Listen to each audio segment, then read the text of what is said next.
Rookie police officer Regina Smith had been on her beat with the Dallas Police Department for 2 months in December 1990 when Mary Pratt was found dead on a road in South Dallas. The 33-year-old had been beaten and shot in the head. Her death sent shockwaves through the area as she was a well-known veteran sex worker in the Oak Cliff area. With no fingerprints or forensic evidence, investigators had little to go on.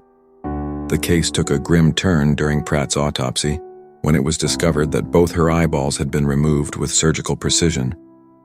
Months later, in February 1991, Susan Peterson's body was discovered on the same street as Pratt. Like Pratt, the 27-year-old sex worker was shot in the head and her eyeballs were missing. It became evident that Dallas had a serial killer roaming the streets. Investigators believed the suspect worked in the medical field and had a penchant for Caucasian sex workers. The FBI was sending out profiles after the second murder because the fear in Dallas was getting more real every day the killer was loose.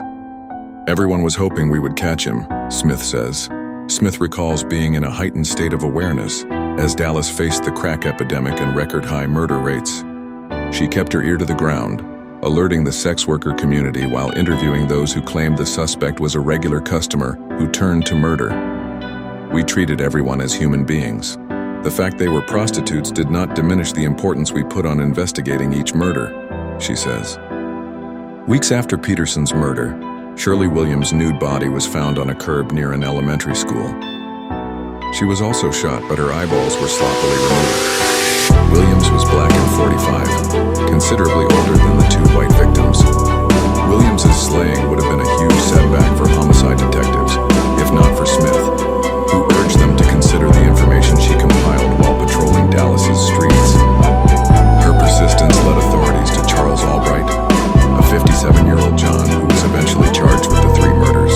Albright was dubbed the eyeball killer, despite only being convicted of Williams' death.